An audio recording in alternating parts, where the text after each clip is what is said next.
Welcome to the Work Hard, Play Hard podcast. My name is Rob Murgatroyd, and I am a former doctor turned lifestyle entrepreneur.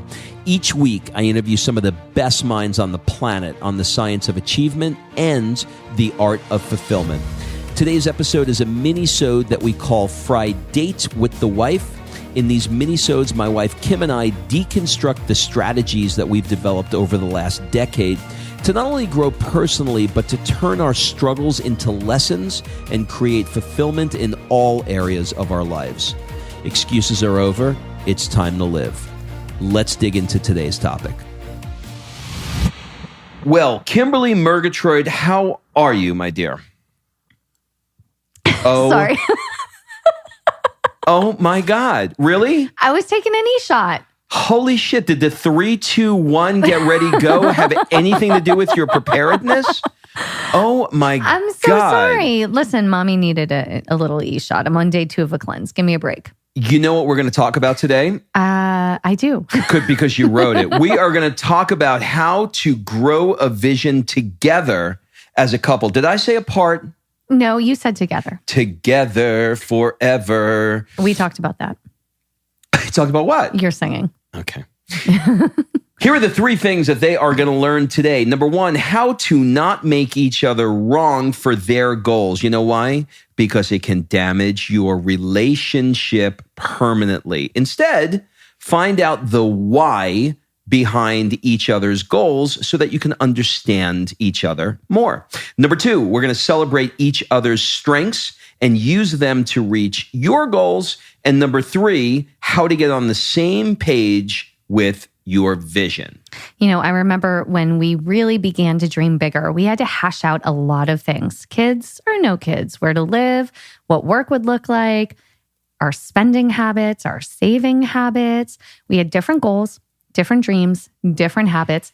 But somehow over the last decade, we have managed to grow together and have our vision on one page. We've gone through some really tough times, and we've done it together, and we've come out the other end. So I really feel like we have a lot to offer. Well, I think you finally saw it my way, which is how this all works. I mean, this was something you just had to figure out. But at the end of the day, we circled back, and you're like, he was right. Yeah. That's what happened. That's exactly what happened. Not so much. All right, so let's talk about the first bullet. The first bullet is don't make each other wrong. So, Kim, I'm going to let you start this one. All right. So, you know, I see this a lot, and I've seen it in our relationship too, where one person wants one thing, another wants another, you know, the whole opposites attract. And you can really find yourself making the other person wrong for their desires. And, you know, when I first started dating Rob, you know, we're very similar and we're very different. And we had a similar childhood in some ways, but very, very different in others. And that created these big shifts. So for example, you know, he was always wanting to have like the craziest car and, you know, the Porsche or the this or the that. And, you know, I just didn't care about that stuff. But initially, instead of me just not caring for myself, I was like, why do you need that? Like, what is it doing for you? And trying to make you wrong. You remember? I remember it vividly. You remember it? Yeah. I mean, you know, and honestly, there are some things in those areas that I still struggle with, but I think I've gained clarity in that particular department. Yeah. And, you know, vice versa. Like I was a big, like, why are we spending this? You know, I'm what we like to call thrifty. My husband would have other names for it, but I really try to be more thrifty. I remember when I first started dating Rob, he was buying Demi's clothes at Neiman Marcus, and she was like 4. And it was everything from underwear to pajamas. I'm like, she's going to be out of that in 6 months. Why are you spending $82 on a pair of pajamas? And I introduced him to the wonderful world of Target, right? Well, yes, but I'll tell you why. You know, I don't view you as thrifty anymore. I view you as smart. You have a millionaire next door mentality, and you were raised by 2 parents who were teachers. They never made a bunch of, money, but what they were able to do because of the lifestyle that they lived, which was way beneath their means, was things like, they still traveled to Europe. They still had paid off cars. They still, they went were out. Just smart with their money. We had a great house, great cars, but not house paid off. Yeah, house paid off. Everything was about experiences, not things. Whereas, I guess where you grew up, my parents didn't have a pot to piss in, but man, we look like we did. Yeah.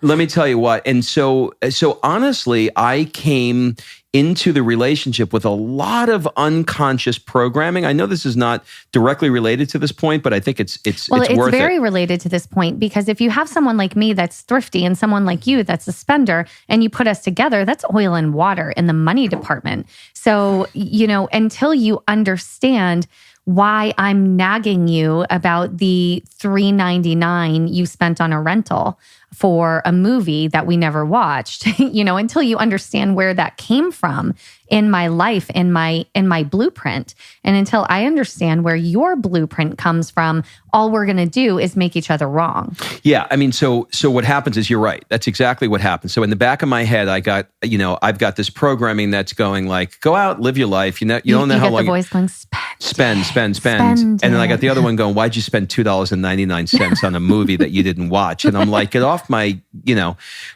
But at the end of the day, when I look at those things, I'm able to really see that. I think here's what it is. Having the willingness to understand why somebody has a differing view is, I think, the thing that's going to serve you the most. So whatever it is, if it's an issue, kids are another big category in this in this department, because you're raised differently, right? I'm raised this way, you're raised that way. I think stepping out of your own programming and being willing to listen to what the other person has to say about why they're passionate about what they're passionate about will really help you to see things. Because if you just want to stay stuck in your opinion, you're never going to see another side of it. And all you're going to have is this constant fight between the two of you. Yeah. And so one thing that I would say in this, because we're talking here about vision, right? And creating a vision together and how you can grow together. So if you can start to understand each other, and I'm going to use the car for the example in this. So Rob had this Porsche. He always had a Porsche. Every year he got a new Porsche, and it was like, Porsche mania over here. And one day we were driving in on a scooter in the Aeolian Islands, which are just off of Sicily. And we were talking about, why he needs these types of things. Like why the Porsche? Like, does it make you feel like a bigger man? Like, what is it about that? Do you want people to see you in it? Do you have to be parked in the front at the valet? Like, is it an ego thing or what is it? And I remember having these conversations with you. And as we're driving on this scooter. Is that when I got stung by a wasp? Yes.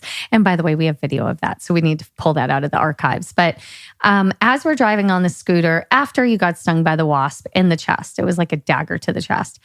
After that, we drove to the end of the island, and it basically looked like Hawaii. And you had a moment of clarity that initially the Porsche represented success. In your 30s, it represented success and, a bigger junk probably. You know what I mean by that? Mm-hmm. You catch what I'm putting down? I see where your hands are going. Okay. See, perfect. So everybody, you don't see my hands? You know what I'm laying down there. By the way, she just looked like a rapper grabbing a crutch. It was really, really funny. So, I think initially the car was a success barometer. And in that moment, though, on that island with that scooter, he realized what he really loved, which was the freedom of the feeling of being, he was like, kept talking about this scooter, like, oh my God, I love this scooter. This is the best. And we unpacked it and we took the time to figure it out. So needless to say, we came home, he turned in the Porsche and didn't get another one and literally got a Vespa, like straight up looked like, Magilla Gorilla on a Vespa driving around Atlanta. And he did that for probably 2 years until he had Sophia. And I made you tell the accent once you get killed. But now you have a new appreciation for automobiles. And it's not about the success of it. It's not about whose car is bigger. It's not about that. It seems like now you're truly appreciating more the craftsmanship of that whole thing. Is that accurate? That's accurate. And so I think the lesson here to not make each other wrong is what you just listened to her say was she took the time to listen to what I was saying about why I wanted the car, also why I wanted the car and also why I wanted the scooter, and put the two of them together. And we were able to have a conversation about both of those things and come up with something that was even better. And what's really coming to mind for me right now is the ability to influence each other. You have to have the ability, I think, in a relationship to influence each other. Otherwise, then you're just going to, you're one's going to be a bitch and the other one's going to be a dick. Yeah. I mean, that's what's going to happen. And you're just going to keep blaming each other and keep fighting that battle. And nobody wins there. And you know what's crazy about this too? All I want to do, once we move to California and we're like settled, all I want to do is help him find his dream car. Because now I am participating in his vision because I know why he wants it. I know it fuels him. I know he loves it. I know it's not just an ego trip. And now, even though I don't want it for myself, I literally told him the other night, I will keep driving. I have a Prius. It's 6 years old and it's got 24,000 miles on it. Okay. I will drive that shit for 20 more years and let him have the car of his dreams because it's not something I care about. But now I'm on board with that because we took that time. All right. Number 2. All right. Number 2 is, celebrating each other's strengths and realizing how you can use them to achieve the common goal. So, we all have strengths and we all have a zone of genius. And we've talked about this in previous episodes. So I think we actually did an entire episode on strengths.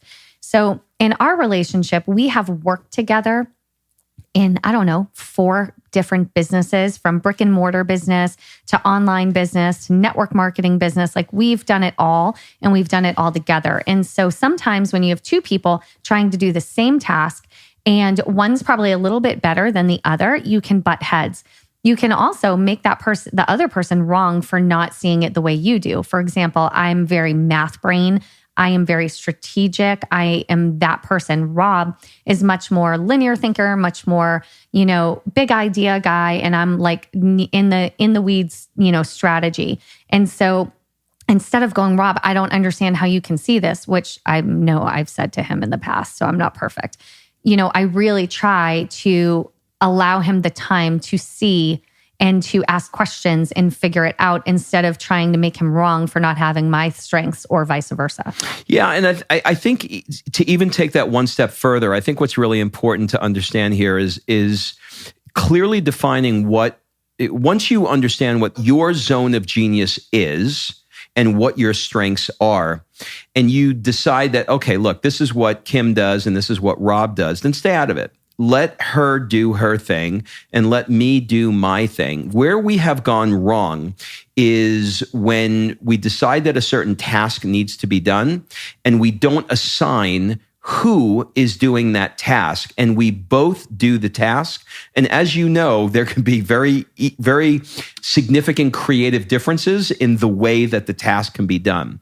So I think what we've gotten very good at is getting real clear, this has to be done, and you're going to do it. Yeah, in your zone. And so a great way to figure out what your strengths are is, we've talked about strength finder test in the past and color code and all of that, but also sit down with your spouse and each of you grab a piece of paper, and at the top of the paper, write your spouse's name and write their strengths, not yours, because it's much harder to look inside. It's so much easier for you to determine what your partner is strong at. And then, like he said, if Rob is a 10 in one area and I'm an 8, I need to let him do it, because even though it might be different, God forbid, even though the journey getting there he might say different words, he's going to get the job done. And I can throw myself under the bus here. He would do these calls with hotels back in our Jet Set Life days and try to negotiate stuff. And I am not the negotiator. He by far exceeds my negotiation skills because it like makes my stomach turn. And so I would be behind him going, don't say that, don't do this on the phone, because it made me uncomfortable, instead of just allowing him to do it anyway. And he still does it. Like if we go to, like we're in Morocco and he wants to negotiate something down, I literally just have to leave. She just walks away. I just walk away because whereas before I would argue with him and go, don't negotiate. It's okay. We'll just do this. We'll just pay that or whatever. Now, by the same token, if that person were to give us directions to go somewhere, then I walk away because she's the one that's going to take us where we need to go because I have no freaking idea how to do that. Yeah. So knowing each other's strengths and then again, not making each other wrong because they don't have your particular strength. I hear this a lot and it's like, I can't even believe he doesn't understand how to XYZ. Those things don't typically come out of our mouths now because we've learned that, each other, we have different strengths and, there's nothing I can do to make Rob know how to use a map. Nothing. There's nothing. So why try? And also, not even why try. Why try to make him wrong for that? Why try to make him feel bad for that? Because it's going to make me feel better because I'm so great at directions? No, that's not good. I just had an aha. Since I'm a big sports fan, I'm going to give you a sports analogy. And that is what we call ironic. So look, you know what I'm thinking of? Here's what I'm thinking. I'm going to tell you what I'm thinking. All right. So as we know, I am a big sports guy, right? You're aware of that. All right. Yeah. So you can't have a baseball team that's filled with people that do nothing but pitching, right? You have to have a pitcher. You have to have a catcher, right? I'm sure there's some joke in there somewhere, but you got to have someone who's pitching and somebody who's catching. That's what she said. I knew that was coming. But so if you look at relationships that way, if you look at working together on businesses that way, there has to be somebody who is better at something than the other person. And thank God, so you can get so much more done. And we've clearly defined, these are the things that Kim does. These are the things that Rob does. And as a result of that, I think we're more efficient in accomplishing more productivity. Productivity. Thank you. The word was escaping me. We're much more productive because we're both taking on tasks that we're better at. And you know what? One last thing. I also think this is super important is to celebrate each other's strengths. Let your other spouse or your other spouse. Okay. Now we're in a multi, what's it called? A polyamorous relationship. Let your significant other know exactly what they're great at and celebrate them when they do things that are in their zone of genius, because that will just amplify it. And who doesn't want to be thanked and celebrated consistently, even from your spouse? What is polyamorous? Is that everybody? You want everything? It's where you love a lot of people. You just love like at the same time at the same night? It could be. Number 3, we're going to talk about our joint vision. Yeah, how you create a joint vision. So again, we've talked in the past, I think it was episode 32, about creating your vision. So you can go back to that to reference it. But creating a joint vision is something that is newer to Rob and I and has been incredibly powerful for our family and for our next goal. So a vision, a vision board. Let's use a vision board.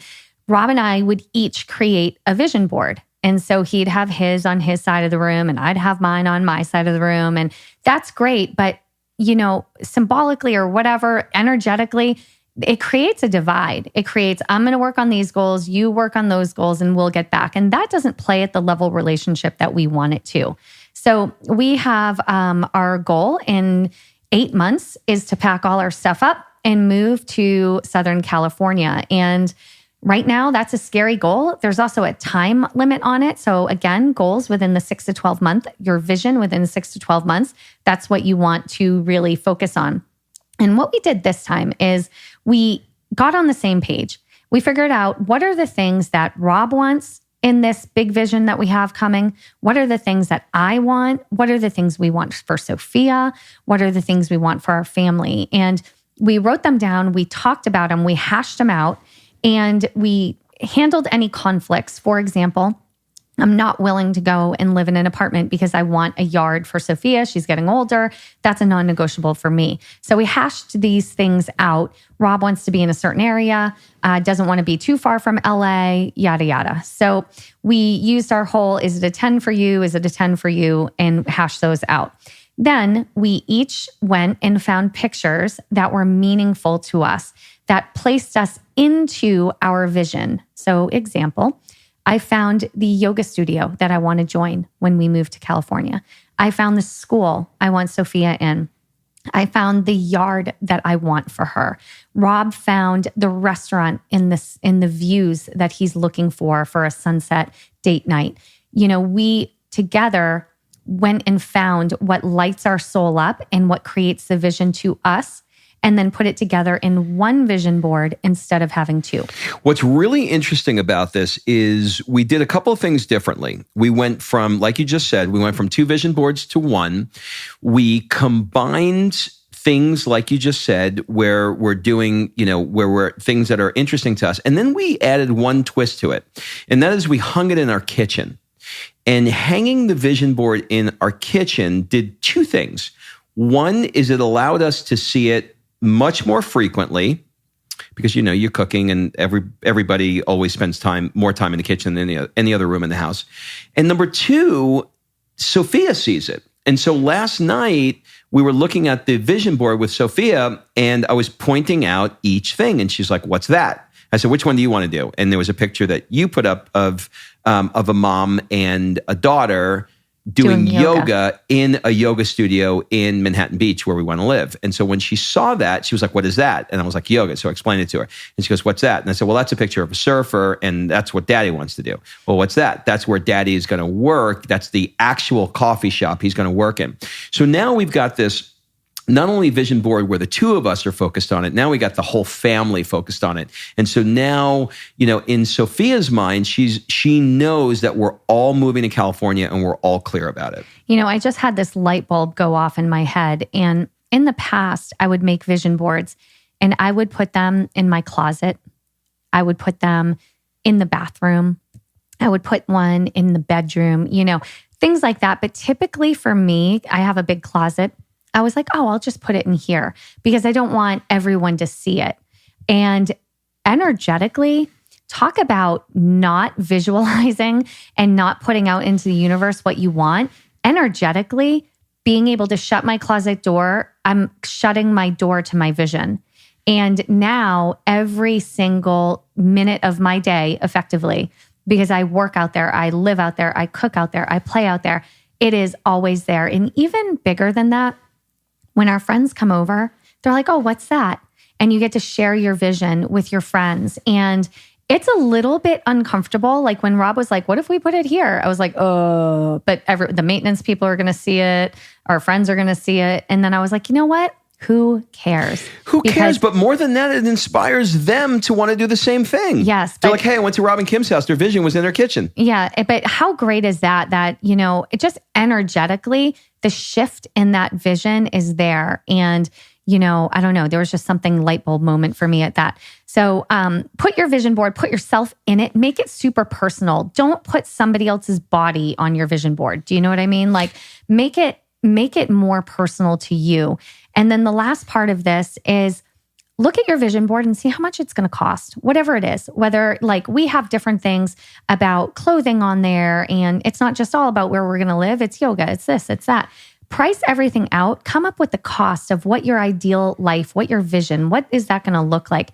And then reverse engineer the way to generate the income so you can have both visions together on the same board. And this way, you understand each other's visions. You are on board with each other's visions. You know how much it's going to cost to have your total joint vision, and you both can work together on that vision. Yeah. So I think the overall lesson here is to be able, that's the words, right? To be able to work together and understand why each person wants what they want and have influence over each other. That's it, everybody. Have a great week, and we'll see you next week. All right, thanks for listening. If you love this episode and you know someone that needs some help in either stepping up their work hard game or their play hard game, it would mean the world to me if you shared this podcast with them to help me get this movement out there. So if you like what you heard, head on over to iTunes, take 30 seconds, and leave me a 5-star review, and I will be forever grateful. So until the next episode, excuses are over. It's time to live.